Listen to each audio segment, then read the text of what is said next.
We have in Greater Manchester 79 motorcycle patrols. They were set up in 1977. They are all highly experienced riders, men who are greatly enthusiastic, highly dedicated and very well trained. And they ride these big, powerful 750cc Hondas. And we believe that with their dedication, their enthusiasm, their mobility, and most of all, their great expertise, they can demonstrate what safe motorcycling is all about.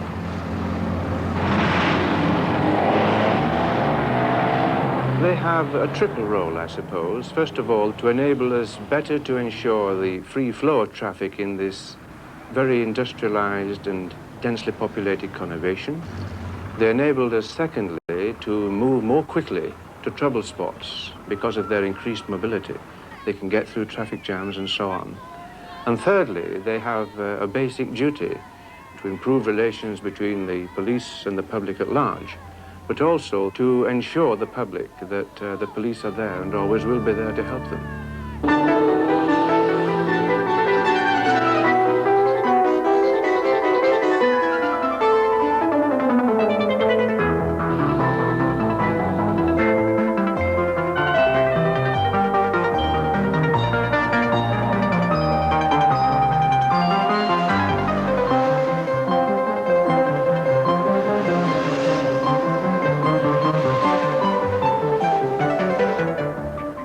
I'm based in the heart of the south of Manchester, controlling all the city traffic in and out.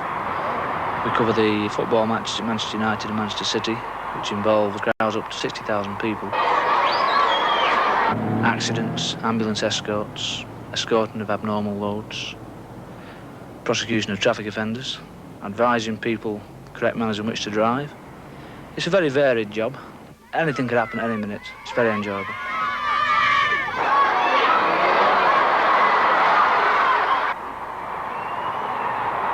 Round the back of the ground is the Docks Railway. Now, certainly up to a couple of years ago, the people were abandoning the cars on the railway line, and when the local train came along, it either stopped or took the car.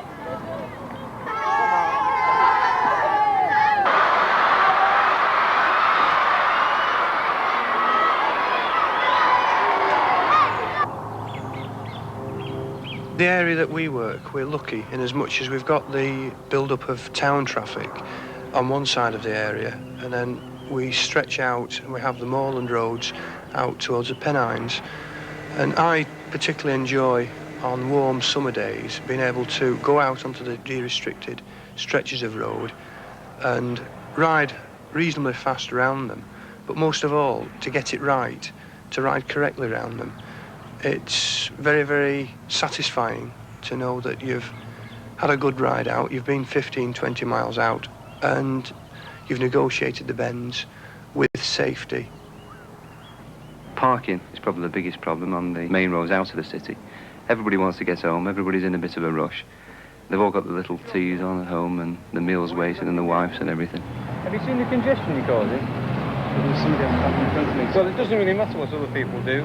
If you get somebody stopping to do the shopping on these main roads, they not only cause an obstruction but cause frustration to everybody, because everybody's got to filter into one lane then, which causes a tailback sometimes as much as a mile. The main problem is, look at the congestion. Have you seen what time it is? 5:46. Well, it doesn't really matter. You shouldn't stop here. There's no waiting here during the day anyhow, especially during the rush hour. It's ridiculous.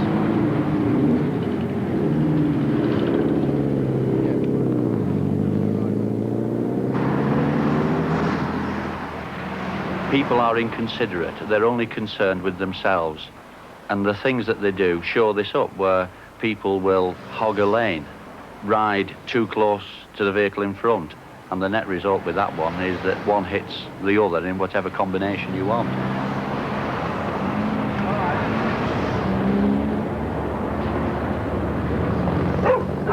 You okay? Yeah, I'm okay. Go to London? No. You sure? Just go onto the curb, don't stand in the middle of the road. I'll get you back. Okay. I was overtaking this bus and the car in front of me pulled up quickly and I didn't have enough time to swerve. The road was a bit slippy, you know, it was... Well, it's obviously it's drizzling now. It's just, yeah. You should allow for that when you're riding, I know shouldn't it's done, yeah. Yeah. You've got to keep a safe I know dis- I didn't keep a safe distance. Keep a safe distance from the cars you're following, Yeah. particularly in these conditions. Yeah. Be prepared to brake at a moment's notice, or else what happens? You go bang. Yeah, it's dead. You're dead. You're lucky that you are dead, aren't you? And I'm dead lucky. Yeah, it's broken the lens, that's all. Have you damaged your bike still there?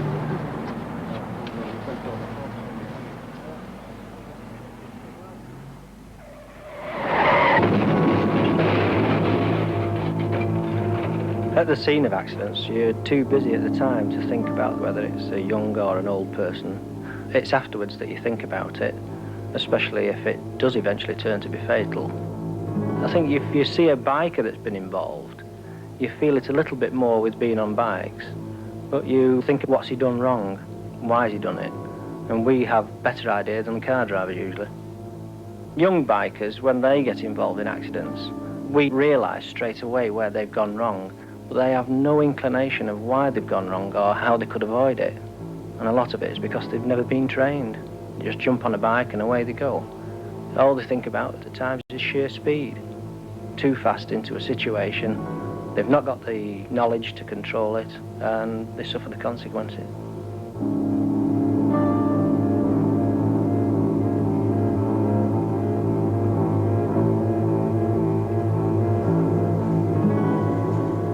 I think the difference between a police rider and a normal younger rider out on the road is that a police rider is far more conscious of road and traffic conditions, of road surfaces.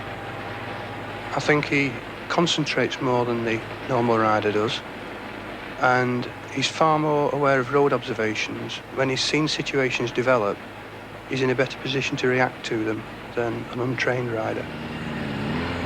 The basic difference, I would say, is that police motorcyclists ride totally defensively, whilst the majority of young people, in fact, ride aggressively.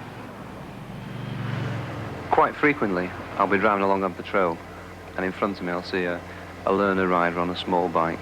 Usually, the fast bikes, I don't know why they go for the quickest bike they can buy at that capacity. They're usually riding along in the gutter, hitting every grid. They come up behind vehicles to overtake them, perhaps 6 or 7 feet from the rear of the vehicle. Then they'll pull out to have a look what's in front, then overtake, instead of getting a nice, clear-cut line before they overtake. And therefore it's much safer, they've got a lot more time to think about it. Riding along in a gutter is about the worst thing you can do, really, because there's all sorts of debris in the gutter, nails, bits of glass. These can give you punches. The grids as well, they don't help. So quite frequently, if I see young riders in these situations, I'll pull them in, simply to have a chat to them. I don't think it does any harm to have a friendly sort of chat. I usually introduce myself when I do it. I don't come in a vicious attitude. I'm very friendly with them, and I talk to them about it, point out the situation. And I think it does a lot of good, really. It does a lot of good for the police image, and I like to think it does a lot of good to them to explain why I've stopped them and explain this to them, because nobody else is going to tell them. There's nobody around that would take the effort even to go and tell them, unless we did it. But you've just got to think up here. And the way you're going about it, you're not going to last at all. How old are you? 17. Well, you're not going to get to 18. Never going to get to 18 in the memory pub. All right? Sorry. Get on your bike, and nice and steady now.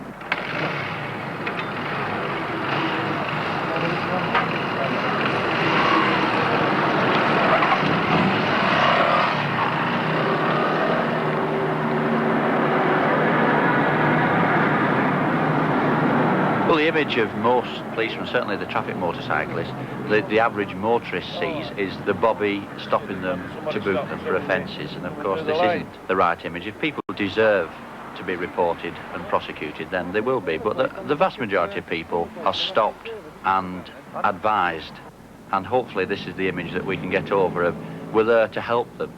Have you got insurance for the vehicle?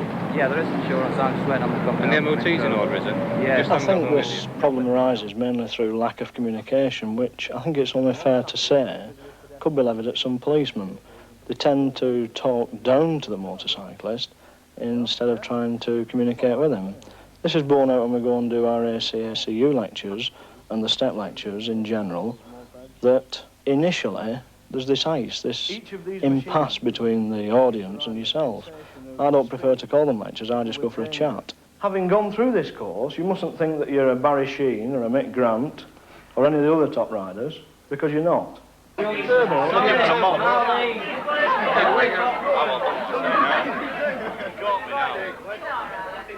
I pulled in here? Me. When I've gone chatting to bikers at motorcycle clubs, it sometimes takes you 20 or 30 minutes to strike up a relationship with them. And until you've reached that point, they will not accept you as a biker. When you stood at the front of them or whether you sat talking to them, up until that point you're a copper and they're not going to listen to you. Why did you get caught for speeding? Because it's a copper behind me.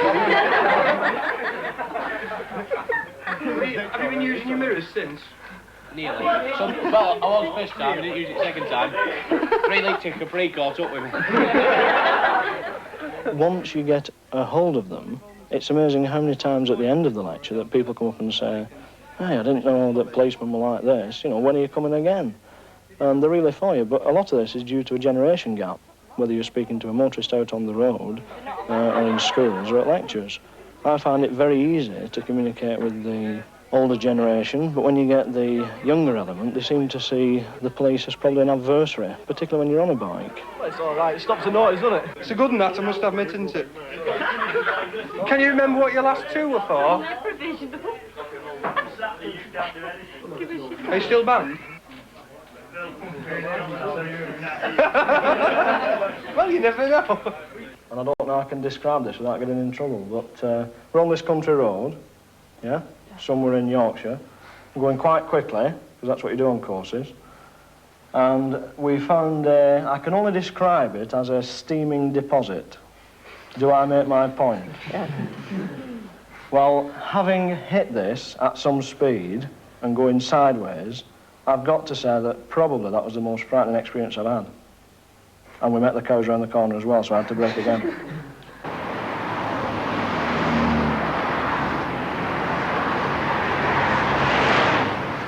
I think that the majority of the public have a false impression about motorcyclists in general. It's like any collective group. You need a small minority to get the whole group a bad name. In our area, the motorcycle clubs have gone to great lengths to try and break down this conflict between them and the general public.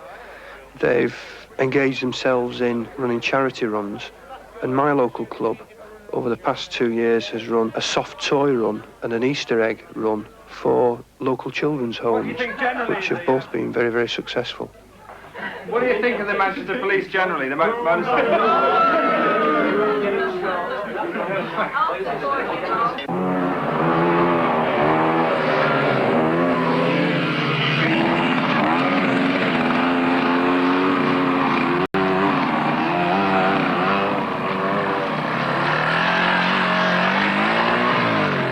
I've never done rough riding before. In fact, it's alien to everything I've been taught.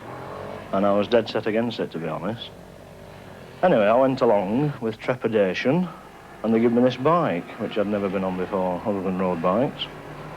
They gave me some very brief instruction, which was good, and I tried to put that into practice. It took me probably 3 minutes to fall off, which is only the second time I've ever fell off a bike. And I wasn't too happy about it, but everyone else thought it was very good, very funny.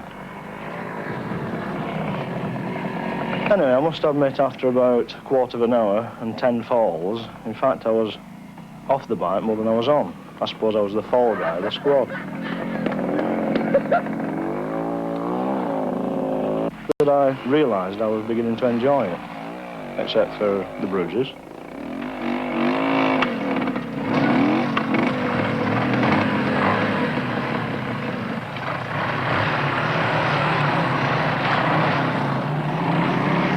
There's one very serious point about all this. It's not just a bit of fun, is that I've personally found that it's helped me with the steering controls, braking controls, balance, and general riding ability on non-dry roads, which of course is the whole point of going and doing it.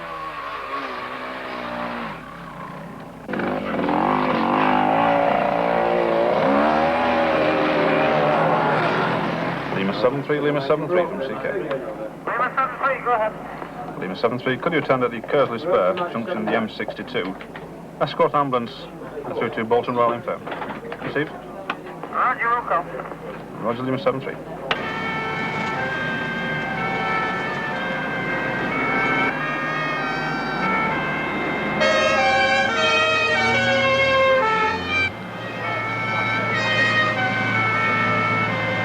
When we do emergency runs, we have a system which we adopt called leapfrogging. One motorcyclist will stop in the junction, allow whatever we're escorting, whether it's an ambulance or high security van or whatever the case may be, we allow that to go through, plus any other police vehicles doing the escort. And when the junction is clear, we leave the junction and follow. The second or third motorcycles will have leapfrogged ahead, covering more advanced points. And we then overtake the security van ourselves, or the ambulance, whichever the case may be, and cover the next point ahead, constantly keeping a flow for the vehicle we're escorting to carry on smoothly all the time.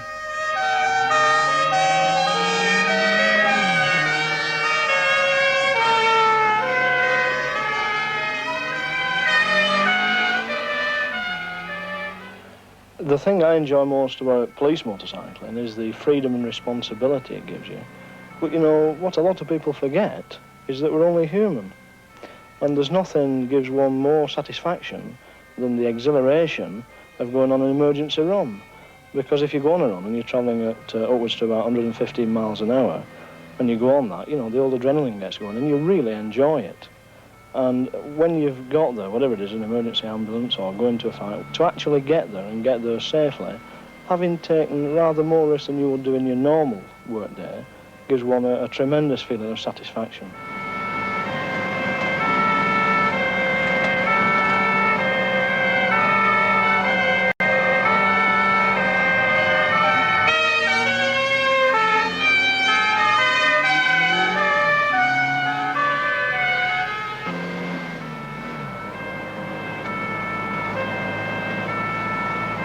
You have to be very careful when you come to overtake. If it's an ambulance at high speed, he's busy concentrating on the smoothest way through for himself, not particularly watching for you, although they do try to help us by keeping to one side, knowing full well that they're going to be overtaken. It can be very difficult, especially in heavy traffic in, say, the centre of Manchester in a rush hour.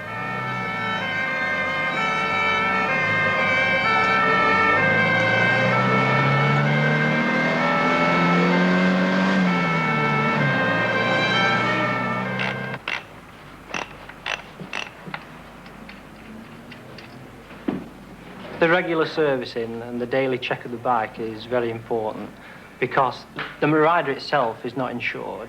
It's only a third-party arrangement, so that if we do have an accident, we have to be very careful that we're not to blame, otherwise we cannot claim.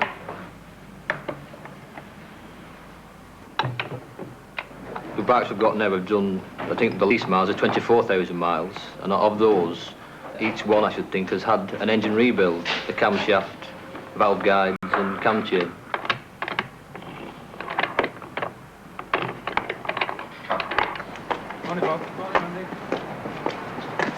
Because of the geographical position of Manchester, it's at the foot of the Pennines, we can get vast differences in weather conditions.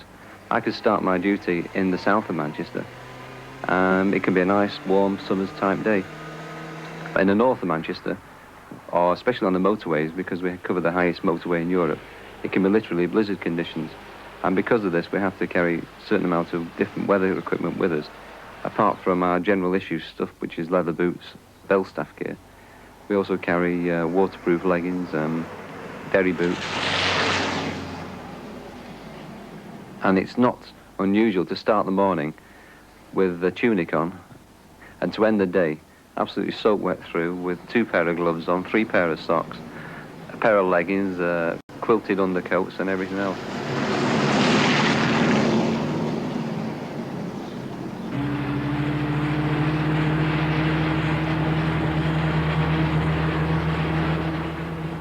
We go working on the motorway systems, especially in the summertime period. It's not particularly popular with a lot of police officers, but we still do it just the same. We work on the very busy stretches in the Irwell Valley, where there's a tremendous amount of heavy traffic and we have to be doubly careful. It requires a slightly different technique of riding to general roads and presents bigger dangers to us with faster moving heavies.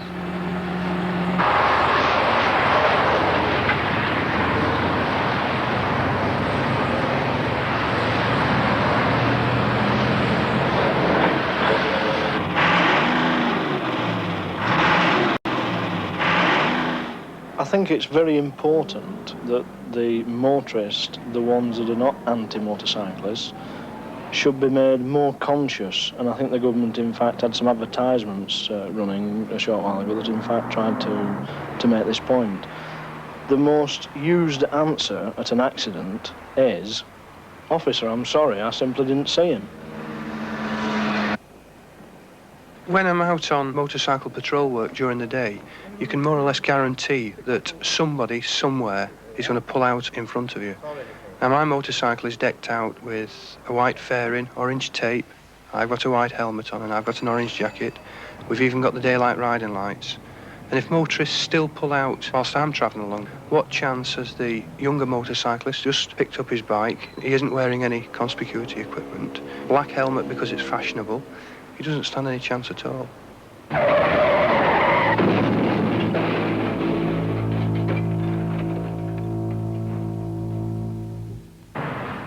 If a police motorcyclist has an accident on his bike, really whether he's at fault or not, the consequences are diabolical. If he's at fault, it means invariably that you stop doing what you enjoy, that is riding a motorcycle. I usually finish up doing office duties for anything up to 6 to 8 weeks. Of course, you go to court like the normal person, and you're dealt with usually more strongly than the ordinary person in that situation. You can also be liable under the police discipline regulations if it's your fault and you're negligent. Then when you come back, you've got the general embarrassment of having the ribbing from all your mates, you know, that you fell off and you damaged like £2,000 worth of bike. You've always got to be aware, every hazard you approach, you're expecting something to happen. You've got to be looking for it, it's the only way you can drive safely. When you're approaching a junction on the left, you've got to be over towards the crown of the road, getting a view into the junction, to be sure what's going to come out of there, to give you time to react. I feel if as much time and money was spent training the normal motorcyclists as has been spent training me, there wouldn't be half the accidents there are.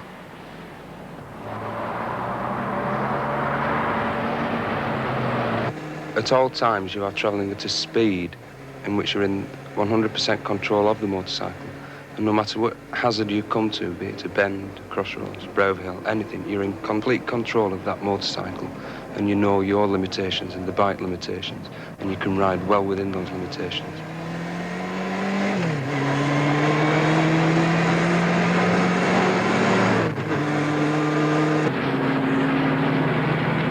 For me, the most enjoyable aspects of police motorcycling are the summer times.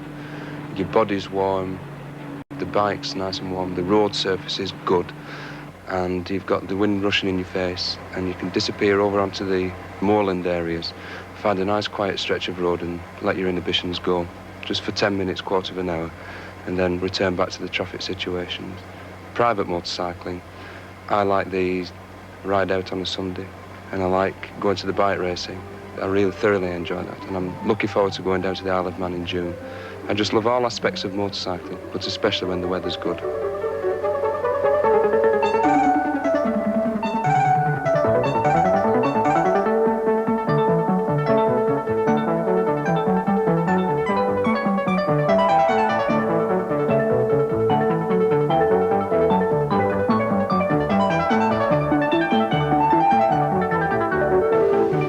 Well, if I'd been told at 16 when I was taking my O-levels that I would get paid the amount of money I now get paid for riding a motorcycle, I'd have left school there and then.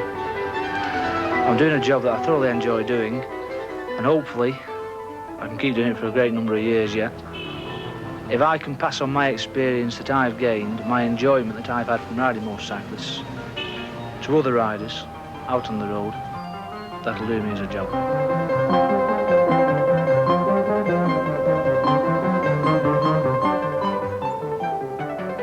You can see next week's edition of Talking Bikes at the later time of 11:30.